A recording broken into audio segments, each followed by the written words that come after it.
Hai Sobat Andal, terima kasih ya sudah mampir ke Andaliman TV. Di tajuk ngomong Inggris kali ini, kita akan membahas tentang grammar.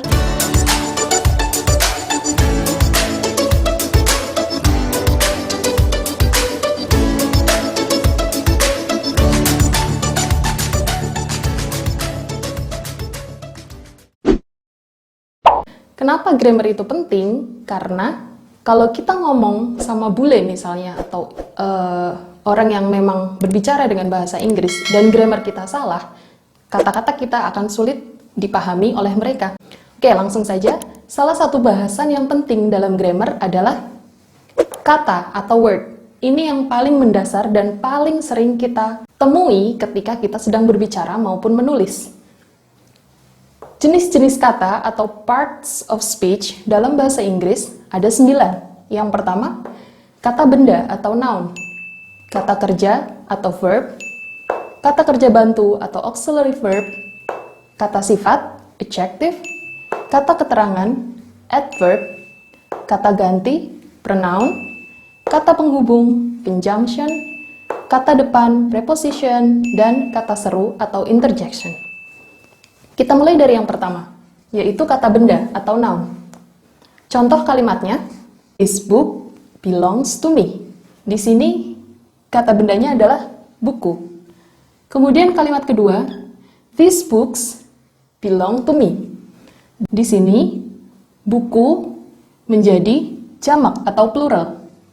Bisa kita lihat bentuknya beda, book tanpa S, belongs menggunakan S, books menggunakan S, dan belong tanpa S. Kenapa? Karena subjek dan predikatnya berbeda. Ketika di kalimat pertama, booknya cuma satu.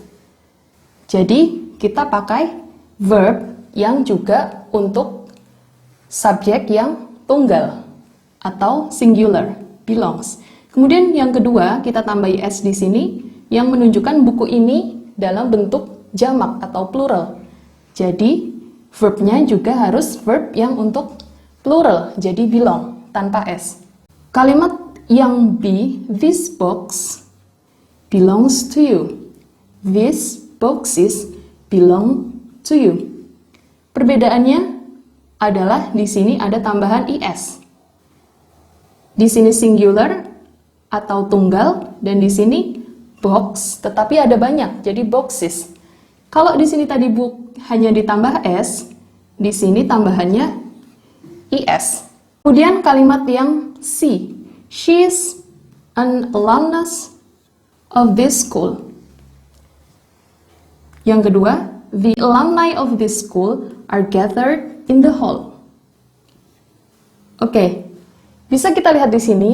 Di sini alumnus ini hanya satu, karena mengikuti an. Sedangkan di sini kita tahu bahwa alumninya ada banyak, karena di sini pakai are atau jamak berarti. Ada perbedaan bentuk alumnus, di sini alumni. Bentuknya sudah berbeda, tidak sesimpel yang tadi ada tambahan s atau is. Ini yang kita sebut sebagai irregular noun atau kata benda yang tidak beraturan. Jadi perubahan dari singular ke bentuk pluralnya jauh, tidak seperti yang tadi. Kemudian kalimat yang D, that child likes to eat apples and bananas. Yang kedua, the children like to eat apples and bananas. That child berarti anak itu suka apel dan pisang.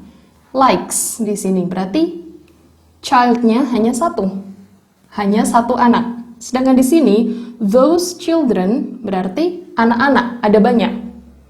Nah, ini juga berbeda dari yang dua pertama ini. Child menjadi children, ini kita sebut irregular noun atau kata benda yang tidak beraturan perubahannya. Book, box, kemudian alumni, alumnus, dan alumni. Child dan children ini adalah kata-kata benda yang bisa dihitung atau countable. Bagaimana kalau tidak bisa dihitung? Misalnya, last night I drank a cup of coffee. Coffee di sini atau kata bendanya tidak bisa dihitung. Jadi yang kita hitung adalah cup-nya. Ini yang kita sebut sebagai uncountable noun atau kata benda yang tidak bisa dihitung. Lanjut, di sini kita ada a cup of coffee. A di sini namanya determiner. Determiner sendiri kita kenal dalam bahasa Inggris ada dua, yaitu a dan a. Kita lihat contoh katanya. An opinion, an honest opinion, a university, a program. Kenapa mereka bisa berbeda dan bagaimana cara menandainya? Kapan kita pakai an dan kapan kita pakai a? Bisa kita lihat di sini, an opinion, an honest opinion. Walaupun ini tertulis menggunakan huruf H atau huruf konsonan, tetapi bacanya adalah honest. Jadi diawali vokal e. Honest. Jadi yang kita pakai adalah cara bacanya, bukan huruf pertama yang tertulis dalam katanya. An opinion diawali O, dan an honest opinion bacanya diawali E. Kemudian, kenapa university ini kita pakai E? Karena kalau kalian buka kamus yang ada cara bacanya, university ini akan tertulis awalnya bukan U, tapi tulisannya Ju dan kita bacanya U, university. Jadi, kita anggap ini adalah konsonan. Kemudian program, jelas karena di sini bacanya menggunakan P, program. Kemudian, kita latihan, kalau 1 jam, apakah a hour atau an hour? Tulis jawabannya di kolom komen ya. Oke, kita lanjut. Satu lagi tentang noun. Ada kata benda yang bentuknya selalu plural atau jamak, yaitu trousers atau pants, celana panjang, kemudian scissors, gunting, dan eyeglasses. Kenapa mereka selalu bentuknya plural? Karena mereka berpasangan, ada kanan dan ada kiri. Berikutnya kita ke kelas kata yang kedua, yaitu kata kerja atau verb. Kita lihat contoh kalimatnya. I always cook for my breakfast. This morning I cooked fried rice. Jadi ada cook, saya selalu memasak untuk sarapan saya. Pagi ini saya memasak nasi goreng. Jadi ada bedanya. Kalau yang pertama, ini selalu atau kebiasaan, sesuatu yang kita lakukan sering kali. Sedangkan yang kedua, this morning, khusus pagi ini saya masak nasi goreng. Hari-hari yang lain mungkin bukan nasi goreng. Jadi, cook dan cooked di sini mengalami perubahan bentuk karena terpengaruh oleh tensisnya. Kemudian, this fried rice was cooked by me. Di sini ada verb 1, verb 2. Di sini karena kalimat pasif, jadi to be plus verb 3. Ada perubahan verb 1, verb 2, dan verb 3, yaitu tambahan ed. Ini yang kita sebut sebagai regular verb atau kata kerja beraturan. Di sini tabelnya verb 1 cook, verb 2 cooked, tinggal tambah ed, dan verb 3 cooked, tambah ed juga. Jadi mudah ya. Kemudian kita ke kalimat yang kedua. I read novels every day. Saya membaca novel setiap hari. Yang kedua, this morning I read Dan Browns. Pagi ini saya membaca novel karangan Dan Brown. Jadi khusus pagi ini. This novel was read by me this morning. Was read. Di sini pagi ini saya membaca novel Dan Brown. Yang ketiga, novel ini saya baca pagi ini. Jadi di sini ada verb 1, verb 2 karena kalimat past tense. Kemudian ada was read. Read di sini adalah verb 3 karena ini adalah kalimat pasif. Dibaca. Jadi verb 3. Nah, perubahannya tidak terlalu nampak dalam tulisannya, tetapi dalam cara bacanya ternyata berbeda. Yang pertama read, kedua read, ketiga read. Nah, ini yang kita sebut sebagai irregular verb atau kata kerja yang tidak beraturan. Kenapa tidak beraturan? Karena tidak bisa kita tandai, tidak sesimpel yang tadi. Cook, kalau verb 2-nya tinggal tambah ed, verb 3-nya tinggal tambah ed. Kemudian, kalimat selanjutnya, I write a poem on my book. Saya menulis puisi di buku saya. I wrote this poem years ago. Saya menulis puisi ini bertahun-tahun yang lalu.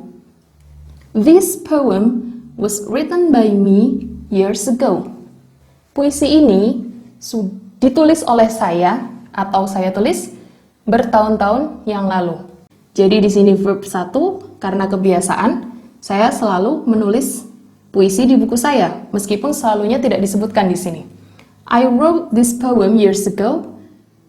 Saya menulis puisi ini bertahun-tahun yang lalu, karena ada keterangan waktu menggunakan verb 2. Keterangan waktu lampau sudah terjadi. Kemudian, this poem was written by me. Berarti kalimat pasif. Ada by di sini, bisa kita tandai. Berarti menggunakan verb 3. Perhatikan verb 1, verb 2, dan verb 3 di sini.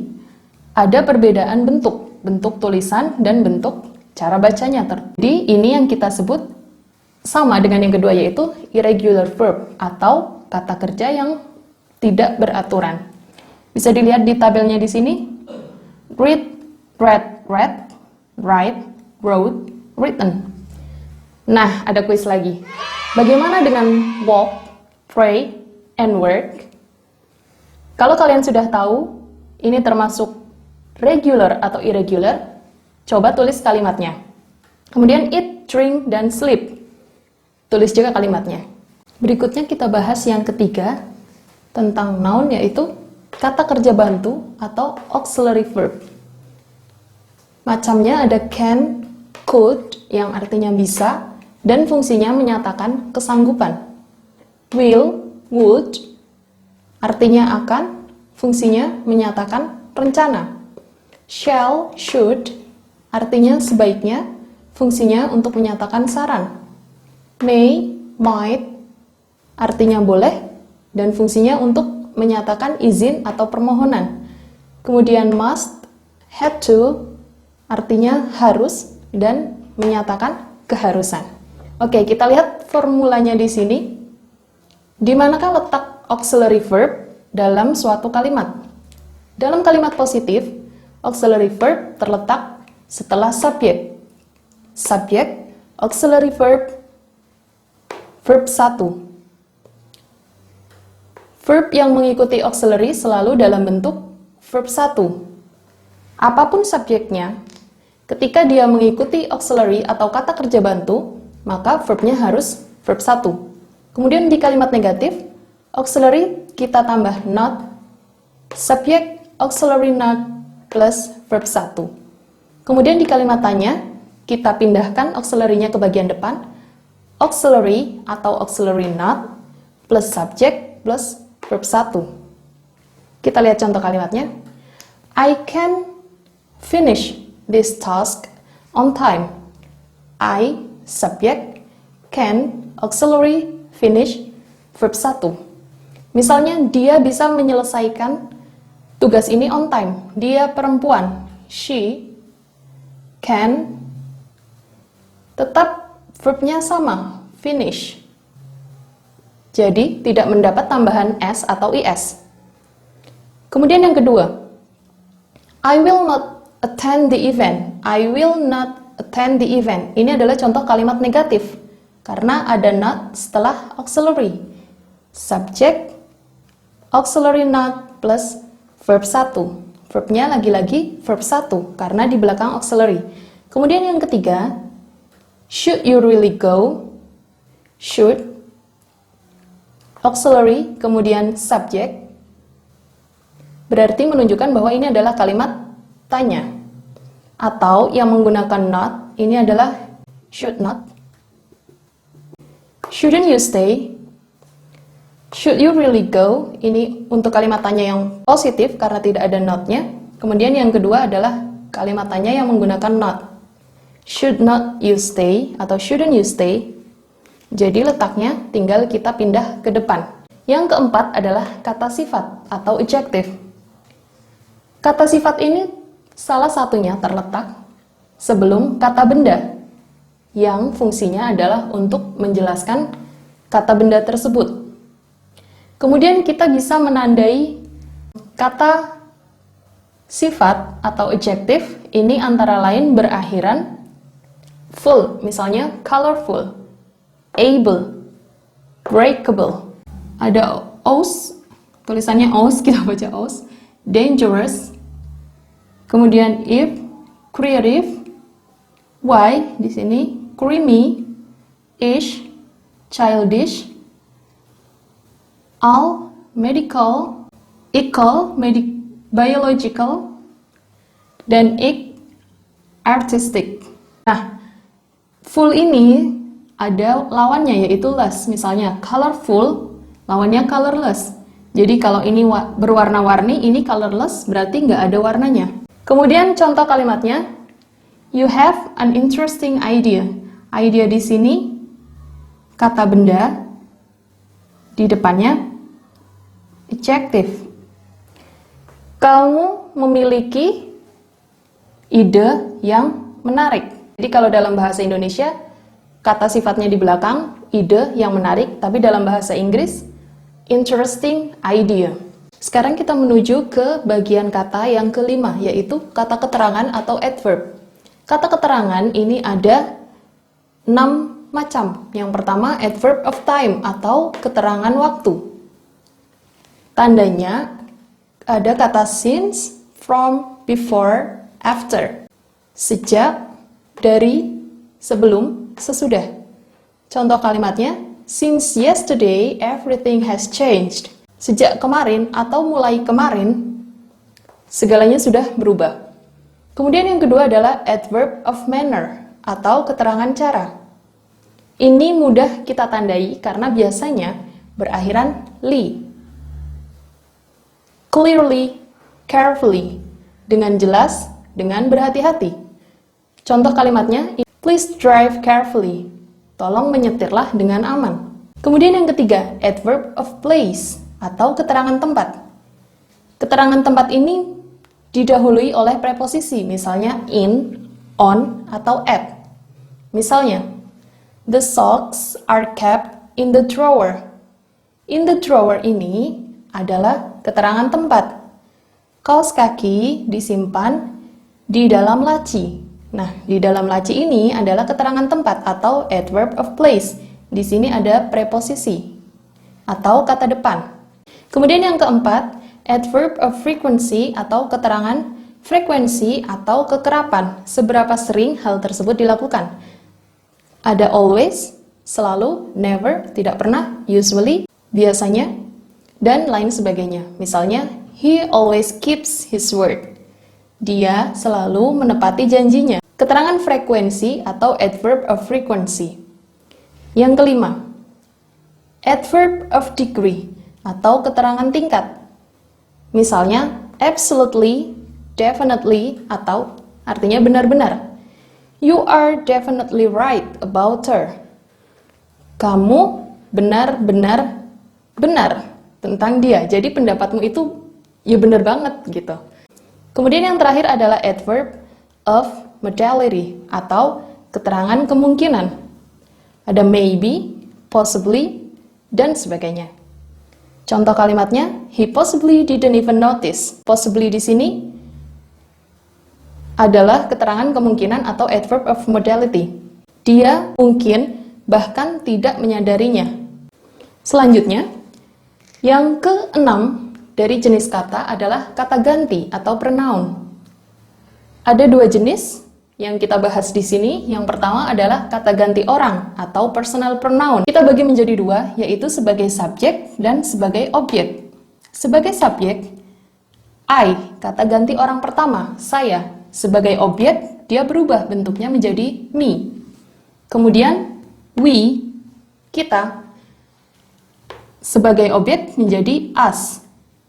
You, kamu, sebagai objek bentuknya sama persis, tetap you. He, dia laki-laki, menjadi him. She, dia perempuan, menjadi her. It, sama, tetap it. Kemudian they, ketika menjadi objek, menjadi them. Contoh kalimatnya, I know I can trust you. I di sini sebagai subjek. Kemudian I can trust you. Bisa mempercayaimu, berarti kamu sebagai objek di sini. Kemudian kalimat yang kedua, I won't come. Him di sini berarti objek. Katakan padanya, aku tidak akan datang.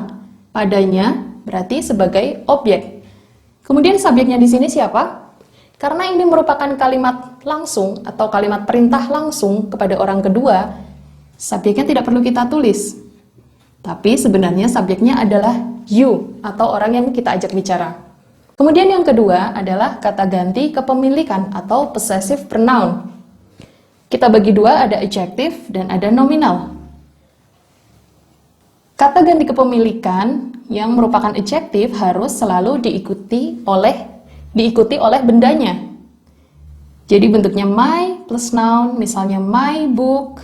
Kemudian kalau nominal menjadi mine. Nominal ini tertulis di akhir kalimat. Misalnya, this is my pen. This pen is mine.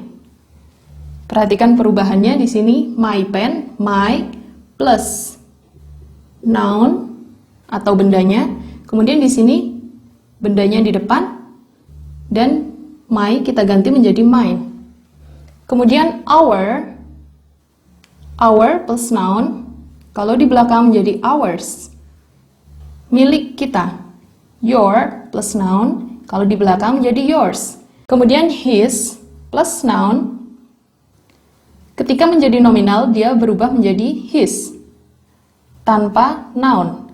Kemudian her plus noun berubah menjadi hers. Its plus noun ini tidak ada bentuk nominalnya. Their plus noun nominalnya menjadi theirs. Sekarang bagian yang ketiga dari kata ganti, yaitu kata ganti penunjuk atau demonstrative pronoun. Ada dua macam demonstrative pronoun dan ini sering sekali kita gunakan. Kita lihat dulu, yang pertama adalah singular atau tunggal. Maksudnya, kata ini digunakan ketika kita menunjuk sesuatu benda yang tunggal. Untuk kata tunjuk yang jauh, kita menggunakan that. Untuk yang dekat, kita menggunakan this. Kemudian, yang kedua adalah kata tunjuk untuk benda yang jamak atau plural, yaitu those untuk menunjuk kata benda yang jauh dan ada banyak. Sedangkan this ini adalah untuk menunjuk benda-benda yang ada di dekat kita dan jumlahnya banyak. Misalnya, kita baru dari toko, kemudian kita dan teman kita membeli buku yang sama, persis. Nah, kita tahu buku yang sedang dipegang oleh teman kita itu yang mau dibawa pergi, itu adalah buku kita. Sedangkan buku dia ada di dekat kita. Lalu kita bilang, hey, that is my book. That book is mine. This is yours. Atau this book is yours. Di sini misalnya, that book is mine. Buku itu bukuku. Bukumu yang ini. Kalau bukunya banyak, kasusnya sama. Kita bilangnya, those books are mine. Buku-buku itu punyaku. Bukumu yang ini. These books are yours. Kemudian jenis kata yang ketujuh, yaitu kata penghubung atau conjunction. Coordinative conjunction ini kita gunakan di kalimat majemuk setara. Ada and, or, but, either or, neither nor, both, bla bla bla, and bla bla bla. Contoh kalimatnya, kamu dan aku sama-sama tahu apa yang sebenarnya terjadi. Both you and I know what really happened. Maksudnya kalimat majemuk setara gimana? Kalau subjeknya kita buang satu, kita masih bisa membaca kalimat tersebut. Misalnya, you know what really happened. Kamu tahu apa yang sebenarnya terjadi. Begitupun aku juga tahu apa yang sebenarnya terjadi. I know what really happened. Kemudian yang kedua, subordinative conjunction. Ini digunakan untuk menghubungkan kalimat majemuk bertingkat. Maksudnya gimana? Nah, kalimat majemuk bertingkat itu kan ada anak kalimat sama induk kalimat. Misalnya ketika kita mengatakan, setelah kita teleponan kemarin, aku menuliskan rencana-rencana kita. Kita bisa mengatakan, after we hold talked on the phone, I wrote down our plan. Depan ini kita sebut anak kalimat, yang belakang induk kalimat. Kalau induk kalimatnya kita hilangkan, kalimatnya menjadi tidak utuh. After we held talk on the phone, setelah kita berbicara di telepon, nah kan kalimatnya belum utuh. Terus ngapain? Kita belum tahu. Jadi, kata-kata atau kalimat yang ada di belakang after, although, as soon as, when, itu tidak menjadi sempurna kecuali ada main clause-nya. Yang ke-8 adalah kata depan atau preposition. Sering sekali kita bingung membedakan mau pakai yang mana ya kata depan ini. Kalau bahasa Indonesia mudah karena sama-sama di artinya misalnya atau pada. Sedangkan kalau bahasa Inggris ini penggunaannya berbeda-beda. Ada in, on, at, itu di antara 3 yang paling sering kita gunakan. Yang lain misalnya behind, beside, by, near. Untuk in bisa kita gunakan ketika kita akan menyebutkan negara, kota, desa. Misalnya I live in Jakarta. Kemudian nama lautan, misalnya in the Atlantic Ocean. Kemudian di dalam ruang tertutup, misalnya in the drawer, di dalam laci. Yang selanjutnya adalah di dalam ruang terbuka, misalnya in the field. Kenapa field kita sebut ruangan juga? Jadi kalau kita mengatakan di halaman, nah kita kan seolah-olah tahu batas-batas halamannya. Jadi andaikan saja itu adalah sebuah ruangan, tetapi terbuka, kita pakainya in. Di dalam bahasa, misalnya, you should write the article in English. Kemudian selama, misalnya, cook the noodles in 5 minutes. Untuk nama bulan dan tahun, kita juga menggunakan in, misalnya in August, in October, dan in 1912. Kemudian untuk menunjuk waktu dalam sehari, kita juga menggunakan in the morning, in the afternoon, in the evening. Contoh kalimatnya, the RMS Titanic sank in the early morning hours of 15 April 1912 in the Atlantic Ocean. Kapal RMS Titanic sank, tenggelam, in the early morning. Di sini morning kita pakai in. In the early morning hours of 15 April 1912. Di ya subuh-subuh gitulah.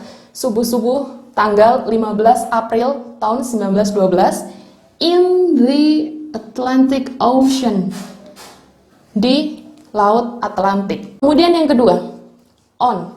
On ini kita gunakan untuk yang pertama nama jalan. Kemudian untuk hari dan tanggal. On Monday, on Sunday. Tanggal on 29 December misalnya. Kemudian letak. Letak benda yang menempel di permukaan.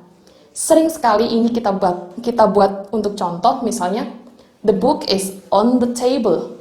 Kan bukunya nempel di permukaan mejanya, nggak melayang-layang gitu kan. Kemudian untuk arah, ketika kita memberikan misalnya petunjuk, ada orang tanya ke kita, mana ya ruang guru gitu. Oh, jalan aja lurus, nanti ruang gurunya itu ada di sebelah kirimu. Di sebelah kirimu kita bilang on your left. Yang ketiga adalah at. At ini jangan bingung, kita pakainya untuk menyebutkan kalimat yang sangat spesifik. Misalnya ketika kita berkenalan, kita bilang I live at Jalan Diponegoro, number 20, Yogyakarta. Jadi ada nama jalannya, ada nomornya, ada kotanya. Tadi on hanya nama jalan. Ini in hanya nama kotanya. Sedangkan at ini paling lengkap. Kemudian untuk alamat website atau situs, misalnya at www.english.org misalnya. Itu kita pakai at. Kemudian jam, misalnya we will have lunch at 12 o'clock. Waktu yang spesifik, misalnya at noon atau at night. Kalau tadi morning, afternoon, dan evening ini menggunakan in, kali ini spesial. Untuk noon, tengah hari, dan malam, malam hari, itu kita menggunakannya at. Kemudian umur, misalnya di umur 30 berarti age of 30. Kemudian harga, misalnya mobil itu terjual seharga, the car was sold at bla bla bla, harganya berapa. Yang terakhir atau yang nomor 9 dari jenis kata atau parts of speech, yaitu kata seru atau interjection. Kata seru ini kita gunakan untuk mengekspresikan emosi. Misalnya rasa senang, pleasure atau delight. Kemudian kaget, surprise. Terkejut atau shock. Jijik atau disgust. Kata-kata ini muncul di awal atau di akhir kalimat. Dan ini lebih umum dipakai di bahasa lisan. Misalnya, ow, it stings.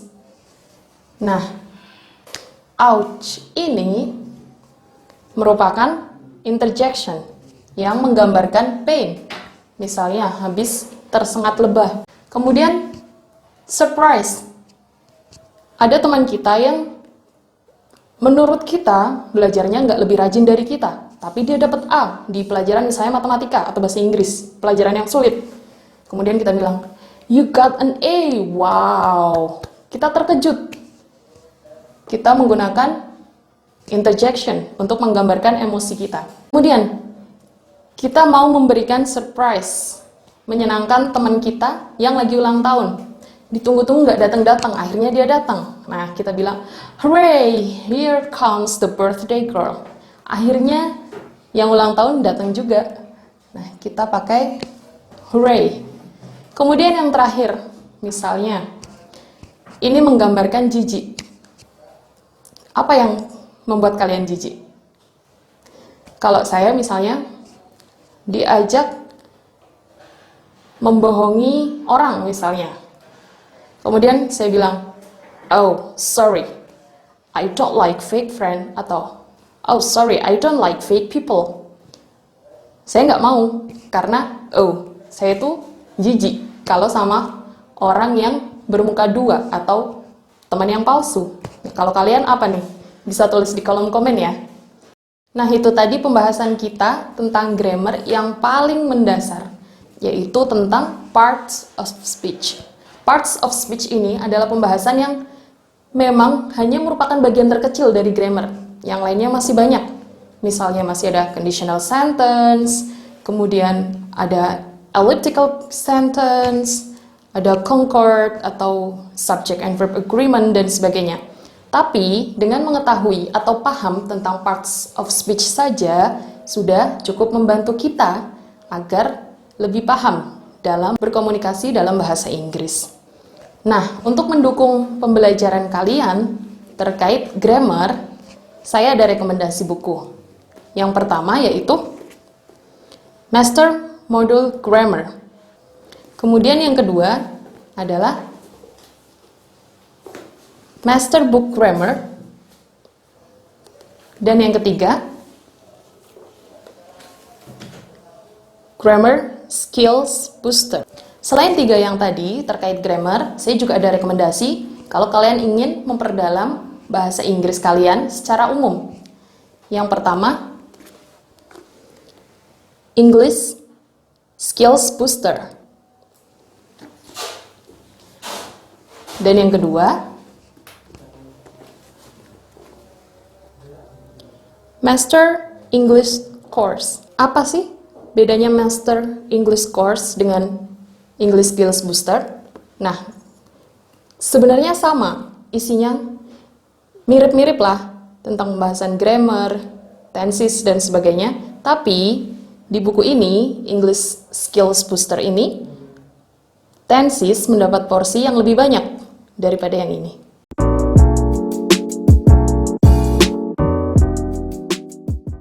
Di akhir video ini akan ada informasi tentang bagaimana cara mendapatkan buku-buku yang sudah saya rekomendasikan tadi. Oke, saya tunggu saran, masukan, ataupun pertanyaan-pertanyaan kalian di kolom komentar. Tulis aja ya. Jangan lupa like, share, subscribe, dan pencet tombol loncengnya. Ikuti terus pembahasan saya tentang pembelajaran bahasa Inggris dalam tajuk Ngomong Inggris. Terima kasih sudah menonton video ini. Sampai jumpa di video berikutnya.